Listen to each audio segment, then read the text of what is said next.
Welcome to That Entrepreneur Life, a podcast about entrepreneurship that takes you from idea to launch and beyond. Each week, your hosts, Andrew Lees and Clint McPherson, discuss different business topics aimed at adding value to any entrepreneur's journey. Welcome back, everyone, to another episode of That Entrepreneur Life. I'm Clint McPherson, and I'm usually joined with my co-host, right, Andrew Lees, who typically kicks this show off, guys, but he's out of the office today, so I'm flying solo.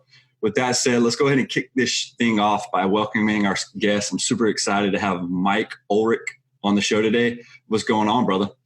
I'm doing really well, man. Thanks so much for having me. Hey, man, before we kick this thing off and before I let you introduce yourself, man, I saw that you have an affiliation or some kind of, relationship with where I'm from. I'm from Tallahassee, Florida. Okay. So are you really? You think I know where I'm going with this right now, right? No blooded, brother. No blooded. Garnet and gold. Tell me about that, brother. First of all, that is so fantastic. I'm so glad that just happened. Yeah, man, I went to school there. I graduated from there. I am one of the biggest Seminole fans you will meet. I know our roster back and forth for football, basketball, baseball, huge sports guy. And yeah, I bleed the garnet and gold as well, man. Man, brother, I'm so glad, man. When I was doing a little bit of deep dive on you this morning because I didn't have much to go off of. And when I started researching, man, I was like, Florida State University? What? I was like, what? That's what I'm talking about. So I got hyped because, dude, I was going to cancel, to be honest, because I wasn't feeling it with Andrew not being able to make it today. And so, he's going through a little bit right now. And I was like, man, I don't know if I feel right doing it without him. But, man, I'm glad I'm here. I'm glad I got to meet you. But with that said, man, it's great to have you on the show. And before we get into everything, go ahead and tell our listeners who you are and what you're all about, brother. Yeah, man. So I'm Mike. I'm a former failed rapper, drummer, producer who really loves music, and I've always been involved in the music industry. And I started a platform called Drippy K Song of the Day, where I basically play A&R and finding new music, and I love helping artists, get exposure give people exposure to their music and help them, gain fans and all that kind of stuff. Yeah, man, that sounds awesome. So with all that said, right, you just mentioned that you're a former drummer, rapper, producer, and I know you're also a global marketing specialist at Sony Records, right? And also after doing some research, I know you always had and enjoyed music, okay, and making music and being around the music scene itself. But through that, man, through your journey, we all started somewhere, right? And with all that, we have origin stories and backgrounds. But can you take us back to when your journey actually started? And how old were you when you realized that you had a special ear for talent, brother, that allowed you to get where you are today? Yeah, that's a great question. So I think it all started back in middle school. I was one of the first kids in my school to have I had a little 5-disc CD burner. Like my dad was super tech nerd, and he gave me one. And so I was like, I had Napster and LimeWire and all that stuff first, right? And I had the good internet speed too. And so I would just go to my school and I would tell people I could burn CDs for them for $3 a pop. And they would write their playlist down on that journal paper of what songs they wanted. I would download it for them. And then I'd always throw in a couple ones that I liked, and I'd burn them CDs and I'd give it to them. They'd give me $3. And I started hustling that way. And that's when I first realized hey, they would come back and say, yo, that was good. I like those other songs too. And I'd be like, hey, maybe I have an ear for this music thing. So I think innately it started that young. Dude, that's awesome, man. It's always cool to hear the origin story of somebody and how exactly they went down the path to get to where they are today, right? And just hearing that from you, it just takes everybody back, and they can all relate to, okay, it started here, right? Even if you're 40, man, and it started when you're 40, it still ignites that fire in their brain, and they know it takes them back to that moment to where their journey started. And that the path they're on, I believe things happen for a reason. You're always where you're supposed to be when you're supposed to be there, man. That's damn straight, man. Absolutely. So let's talk a little bit about the music business, man. And I mean, I know you have a vast experience in it, and the opportunity you saw when you started up DrippyK Song of the Day, which is crazy, man. I love the design. I love the drip coming off the D, man. It's like that's dope.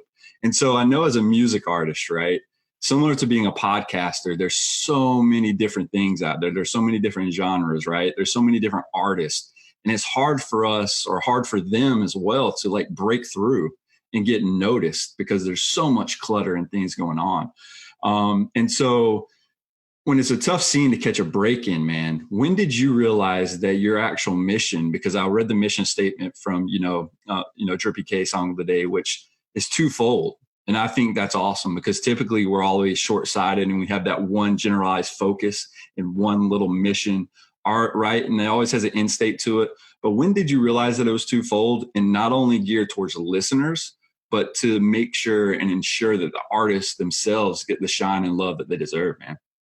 Yeah, that's a great question. So, it's one of those things like, people start businesses and all that, and they think they got it all figured out on paper and they have their 1, 3, 5, 10-year plans and all that, which is great. But what I've learned is it's trial by error, learn by doing, right? So like, actually started it the same way I started burning CDs. Like I made playlists, I would play them at pool parties with drinking with our buddies and all that stuff. And they'd be like, that song's dope. I've never heard this song. You should do something with this. Right. And so it's the idea. And then I was originally just starting it to do to help people music lovers like myself find new music that they don't hear on top 40 radio, or they don't know where to find it. Or, you're always led down this path by Spotify of who to like and what to like and all that. And so that's how that started. And then as I'm doing it and I'm finding these artists, I would just DM them on Instagram and I'd be like, hey, we're going to feature your song. Do with it what you will. You can share it, put it on your story, all this stuff. We're going to give you a whole day. And then it kind of by trial and error, it just became this thing where the artists are really starting to appreciate it. They're hitting me back. They're talking about me now on their stuff. And then it became this whole thing of well, I should really focus on the artist side too, because they love being featured for a whole day. It's cool to be on the Spotify playlist, but you're sharing the shine with 150 other artists on one playlist. Now they're I get a whole day to myself. I'm going to take advantage of this. And then you just spark these relationships with artists and labels and managers and A&R, and it just spiraled into this thing. And I just, you just kind of go with it. Dude, that's awesome, man. That's powerful. Because look, it's the same way I'm doing podcasting right now, right? That it's you form these relationships and these bonds with individuals that you never even would probably talk to outside of this. I'm not saying me and you would have never hit it off, right? You're a Florida State fan, so we would have definitely been best buds, right? Because like you just said, man, the rosters from front and back for every sport. I'm the same way, brother. I mean, I grew up there 17 years of my life, had season tickets to go to, most of the games when I was younger with my stepdad. So we're there all the time. And now I'm living in North Carolina, dude. I go to every game that they come to, NC State, Duke, North Carolina. And then even when they're not playing here, I'll go back home and go watch them. I'm that dedicated, brother. We're going to need to have a separate podcast started of just you and I talking shop football. Dude, I love it, man. We can let's make it happen, dude, for sure. Serious. So when you reached out and officially booked our show, right? And for us to record today, you mentioned that you initially failed on the creative side of the house. And I didn't really know what you meant by that when you put it into some of the discussion points that we can talk about. But can you go into that a little more in detail about that and kind of explain to our listeners how you overcame that adversity and how you're actually making up for it now, man? Yeah. So I think the reason why I really am enjoying doing Drippy is this is my way of giving back to the world in a small way. People can donate money or they start. This is my way because I was a struggling artist. I wanted to be a big name artist in one way, shape, or form at some point, early on in my teens, in my early 20s, all that stuff, right? So when I was in high school, I taught myself how to play drums. I would watch Blink-182, Travis Barker videos, literally taught myself. I started a band with a couple buddies called Whirling Dervish. It was really cool, really fun. And then, you go to college and that kind of all slips away and all that. So then I had a roommate my freshman year in college, and he showed me this thing called Fruity Loop Studios, and it was producing beats, right? And that was really cool at the time. And he like helped like tutor me through and mentor me through how to make beats and stuff like that. And I really enjoyed that. And so I made beats for a couple like local rappers in Tallahassee and stuff. And we made a little bit of money and it was cool. And again, like you get like drawn into that like kind of stuff. Oh, I'm going to be the next great producer. And then I was like, well, you know, if I really want to get on the scene, I should learn how to rap. So like we like made joke songs in Tallahassee about like Facebook, and we made songs about just stupid stuff. And then I met my buddy D Moon, and my buddy D Moon is like one of the best rappers I've ever met in my life. He's amazing. And so we had a little group called 40 Long, and it was like the most serious of like any group that I had ever been in. So we started making really good songs. We make really good videos. We had a manager. We were really trying to get signed to a label. You know, things didn't work out for whatever creative differences or whatever, but we're on great terms and all that stuff. And I was like kind of left like, damn, that was the one. That was the shot that I thought it was going to work. I was going to be like a touring artist or a musician or whatever, which was like, you know, the pipe dream. Like everyone had that in their early 20s, they want to do that. And we were there. We were close. We were really working and on the same page of that goal. It didn't work out, and that's cool. And then I like stopped with music. I was like, you know what, music's just not it. I'll do other stuff. And so I always, you know, you feel that little void. You're like, you're always drawn to it, and you're like, what can I do? What can I do? How can I get back in it? So yeah, that's what I meant with like, I failed. Like I didn't become a rock star drummer. I didn't a world famous Mike Will Made It producer. I didn't become like the next great white satirical little Dicky rapper. And it was just like, it was heartbreaking because I'm in my mid 20s. I'm lost. I'm like, well, what am I going to do? Like my dream's not really like panning out for me, and what's going to happen? So like from that perspective, it's just like, it sucked, man. And yeah, you know. It's not always easy, right? The journey is not always what you think it's going to be. For me, I went to the military after playing college baseball, graduated college, went to the military after giving the civilian life a little bit of a go, right? Was in there between 8 to 10 years, you know, got injured, had several surgeries, decided to get out. And that crushed me, man, because when I joined the military, when I was an infantry officer, I was like, I'm a 20 life, right? 20 years. I'm going to be in here at least 20 years to life or whatever. And whenever they kick me out, push me out. But things changed, man. And I kind of accepted that. I went through the bout of depression and going through the why me's and everything and saying like, dude, what am I going to do now, man? You know, I love the military. I love what it stood for when I was in. I love the camaraderie, almost like I was in playing college baseball still, right? You have that team-like atmosphere. The only thing that sucked about the military, brother, to me was not just the fact that I ended up getting injured, but it was the fact that I was detached from reality, right? Like I was detached from getting to follow the Knowles as much as I wanted to, because limited internet, right? So when they're playing, I'm on a mission somewhere, right? Doing something in this country that like we probably don't even need to be there right now doing this. But I was there, and it was like, man, I would try to catch the score. And luckily for me, when I was in, we kind of took a little spiral, right? So I wasn't as heartbroken as I was when we were just dominating, you know. And because when I grew up, I was born in '83, brother. The Knowles winning was basically all I knew. That's it. Domination, right? I mean, and so nobody really understands that. And they're like, wow, how are you so passionate? Why are you so upset or whatever when I get mad when we start sucking? I'm like, dude, we need to bring back what we had, the culture we had then. And I think we're heading in the right direction with Mike Norvell, for sure. And not to, you know, I think Willie Taggart, not to go down too much of a rabbit hole with sports, but Willie Taggart, man, was just a bust. And I don't think that he had the credentials to be thrown in the spotlight at a Florida State, you know, like a Lovie Smith or somebody else, right? And I'm like, if we're going to hire this guy that really hasn't done anything, he's turned mediocre teams into average teams, right? Like somebody that's a little bit above average, has a winning record now, great, I got it. But dude, he's not winning like conference championships, right? So So my heart was broken, man, when we were going through that bout, and then the Jimbo Fisher setting us up for failure type thing, man. Jimbo we could go on and on for that though. I love Jimbo, man. He was my dude, and he left us high and dry, man. Dude, he set us up for straight failure, man. Yeah, I think though, when it came to the head button though, man, you know what I'm saying? Like he needed money to get us where he wanted us to go. I think there was too much pushback, and then I mean, you would have to be an idiot to turn down Texas A&M's money. They have endless amounts of money to throw at you. Yeah, if you were guaranteed $75 million, you'd probably. Dude, I couldn't blame him, but I did. I was a little hurt that I was like, man, look at the position you left us in, man. We're straight struggling.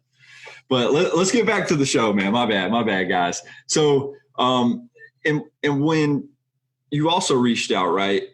What is it? And I was looking at Drippy K, and what you stand for, right? And I'm sitting here looking like, okay, this is cool. You sit here and you put music together, playlists for individuals for the listeners to listen to of artists that, you know, you think are about to just break out of the scene. And most of the times, you know, it's about to happen. Right. So when you look at it, what is it that you look for in an actual artist and a song? And twofold of the question though, outside of that, and you got to fill me in on this. Hey, why and how you got dubbed as the Ivy League of blogging, man? Yeah. Well, first of all, I want to go back real quick and say thank you for your service, man, and the time that you spent in the military. Oh, no, I appreciate it, brother. And that's awesome. Yeah. And so to answer your question, so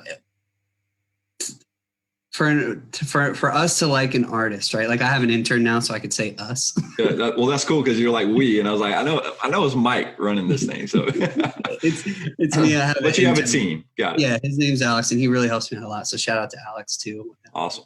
But yeah. So I mean, what we look for, it's really easy, right? Like we want it to all feel real and organic, like everybody wants in everything they do, right? So, we get submissions all the time. We get hundreds of submissions. We actually got accepted to this cool website called Submit Hub, where people submit their songs to us. We guarantee a 30-second listen, and then we give feedback, and we actually get paid for it. And that's where like the entrepreneur part is.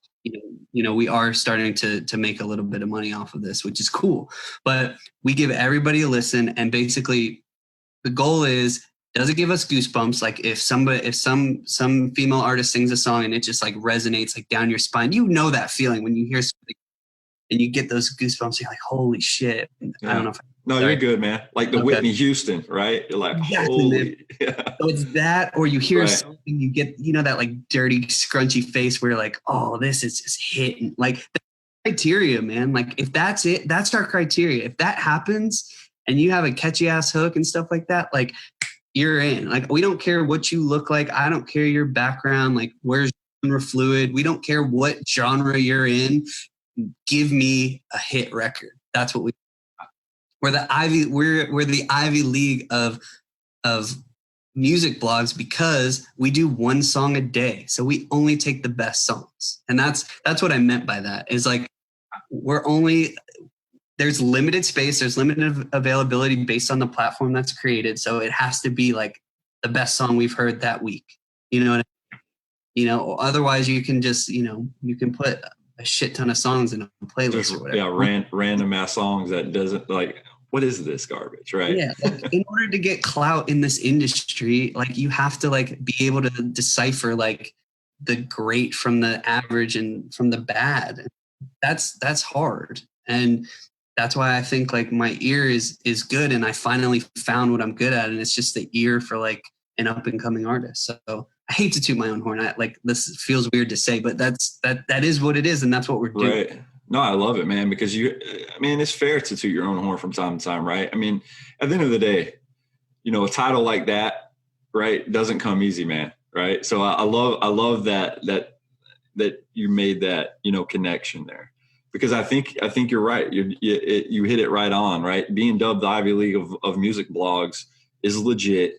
And I think if that's your criteria of making sure that it gives you the goosebumps and that you know when somebody listens to it, majority of the people are gonna be like, oh, this song is the shit, right? I mean, they're gonna be like, damn, like this person has it.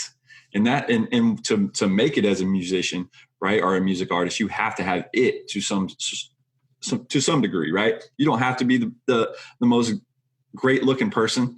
You can, it can be whatever, but you have to have that sound, right? You have to have that sound that resonates with people. And if you can resonate with the people and have that story to go along with it, man, it takes you to the next level. Yeah, man. Yeah, dude, I love it. And because I couldn't get enough of the website when I was going through it, reading about you. I think it was a Buzz Media article I actually read where, you know, they asked you some questions, and man, everything, and you were telling them what you stood for, like the mission of you know, Drippy K. And I was like, man, they're right on. And what really got me is I'm really focused on mission a lot, right? From my military background too. And so when I'm looking at mission and then you broke it down like you did, I was like, dude, you have it figured out, right? It's not one singular focus, you know. And I think a lot of companies get it wrong sometimes, where they have a singular focus, right? They want to sell to everybody, or they want to make money from everybody, and that's just not realistic. You got to know your role. You got to know who your audience is. You have to know who your avatar, the person you're trying to sell to, is. And so I think a lot of them get that mixed up, man. Oh, for sure, man. So take me a little bit into more of the monetization part and how you're actually making money. I mean, I know you said you listened to it for 30 seconds or whatever, but how does that translate, you know, and help you? I guess, I don't know if you really, you know, deem yourself as an entrepreneur, but I would, right? I mean, and I might be wrong in that, but I think even figuring out a way to make money and monetizing off of what you're currently doing is huge, man. And dude, kudos for you for figuring that out. I appreciate it. Yeah, I just think like I'm in the very early stages of being an entrepreneur. Like I can see where this could be down the line. I can see Drippy K insert anything of the day, Drippy K shoe of the day, outfit of the day, you know, anything. Like it can be that as a brand, and I see that. You know, it's just I know music, so that's it. The way that it got monetized was crazy. We were just like, I was Googling like how to make money off of a blog, and I just saw like a couple sites that say like make money reviewing music, and one of them was submithub.com. And so I looked into it. It said that you have to apply, you know, numbers are everything and numbers don't lie. And you had to have like certain numbers on all your social media platforms and all that. And so I applied. I talked to the guys. I let them, you know, they kind of interviewed me to like be like, well, what do you do? What is your, like, why are you different, unique, and all that stuff? So they ended up like allowing me to be one of their like bloggers. And basically it's just, you know, kids and artists these days, the way that they get found is what? On the internet, right? On YouTube, getting featured on blogs like, you know, Pigeons and Planes and We Found New Music and like big ones like that. And so this is a platform where the artists can just figure out which blogs they actually want to submit their music to. And they like buy credits or whatever. They give us their artwork. They give us all their Instagram handles and all that. They submit the music to us. We guarantee a 30-second listen at least. And then our job is to write feedback and give them constructive criticism on, you know, what's missing, what's going well, what, you know, why we passed or why we accepted the song, all that kind of stuff. So that way it helps them for their next song to break, because, you know, the more ears that hear your song, the better chance you have of it breaking or getting to the right people. And all that. And, you know, and so we got accepted to that, and, you know, we're getting all these submissions now, and we're super grateful that, you know, people like us enough to submit their music and spend their money to have us listen to their song. And there's no guarantee that it's going to get selected, but again, it's like law of averages, and that's it. And that's how we're making money off of it. And we get submissions in all ways, shapes, sizes. Like I've had people mail me CDs, like really old school style. I've had, you know, through our website, through email, all that stuff. So, but yeah, SubmitHub's been really great. It's really easy to use. And if there's any artists listening that need to get their music out and heard, I highly suggest that, because there's a lot of very, very good big blogs out there that can really help you out. So. Nah, man, I love it, dude. I love, man, like I can tell just by talking to you, you have the entrepreneurial spirit, right? I mean, even though you've had things where, you wanted to be the drummer, you wanted to be the rapper, whatever you went through, that path has led you to where you're at right now, man. And like I said at the beginning of the show, I think everything happens for a reason. And like I said, just hearing you say what you just said, I mean, a true entrepreneur is always looking out a way like, okay, how can I add value first, right? After adding the value, it's like, hey, how can I monetize this? And that's simple, right? It's not like trying to take advantage of anything. It's not really, trying to, but at the end of the day, it was looking at, okay, I have something here. Let me move it forward. And how can I make money on this? And dude, I love this story, man. It's badass. Thanks, man. I just look at it as like everything's been created already, right? Like everything's been made. Or it's just finding like integral or different iterations of like improving that thing. So for me, yes, there are a million blogs. How can you make it just this much better to separate? That's it. It's the same thing, any industry, anywhere. And right. That's it. No, is it fine tuning it, finding exactly how you can stand out, right? Because like you said, there's a million blogs, there's a million podcasts out there. There's a million musicians. I mean, the list goes on, but it's how do you stand out? And I think you found a good little, how you fell into it, how you started doing it, even from an early age, man.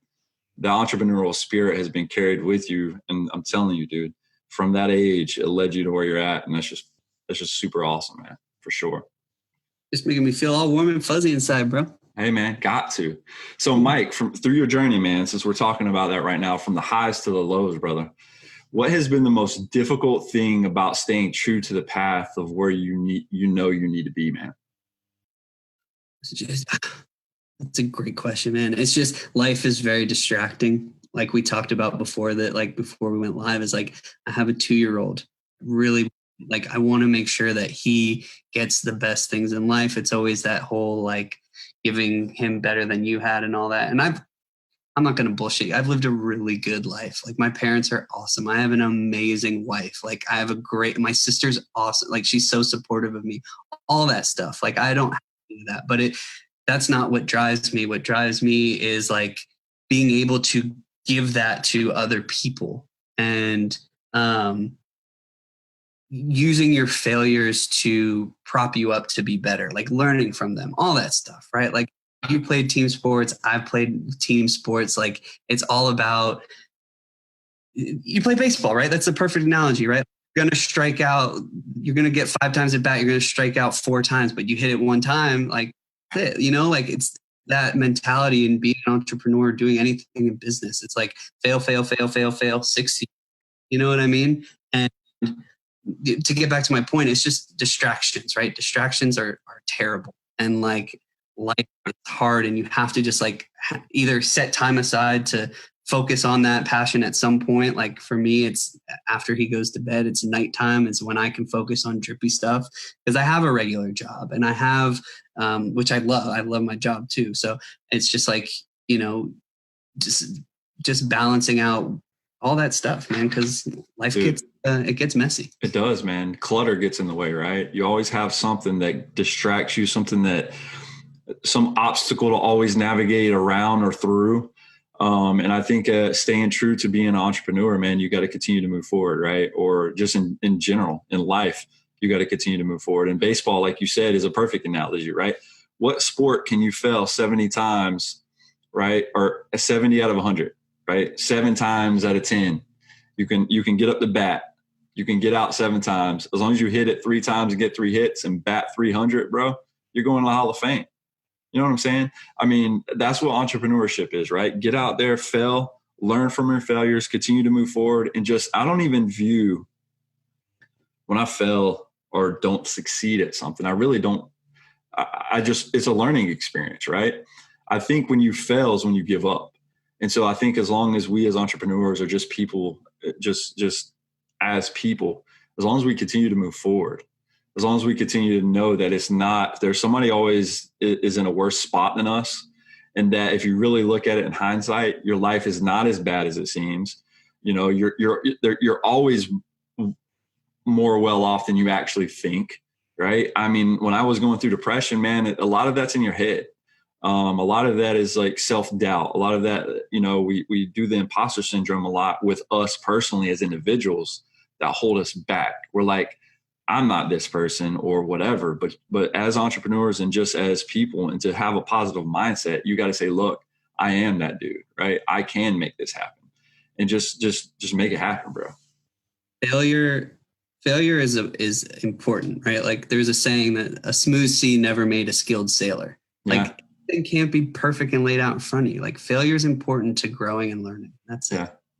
So, man, I think that takes us to this last question, man. And as we wrap up this episode, if you can give our only one thing to our listeners, right, which are actually entrepreneurial, what one piece of advice would you leave them with, man? I think that's it, man. Like a smooth sea never made a skilled sailor, man. Like you have to just go through the bumps in the road. Everybody has struggles in one way or another. Not every bucket of your life is going to be like super easy. Yeah. Like you could have the money side all figured out, but your personal life is shit, or like the complete opposite. It's just like, there's always going to be obstacles, and you just have to know that it's going to be okay, man. I love it, dude. I mean, I think that's perfect. I mean, even though you said that already, that's a perfect way to wrap it up, And I think that's a wrap for this episode. And Mike, I want to thank you, brother, for joining me and helping us continue to add value on what we're trying to do on our podcast. I really, really, truly appreciate you having me. And let's start that Seminoles podcast, man. Let's go. Talk about that off air. It's happening, brother.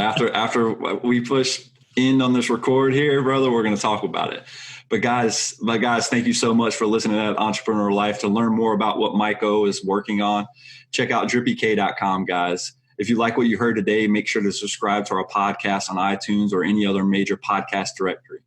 You can also find us on all the socials and on our website at thatentrepreneurlife.com.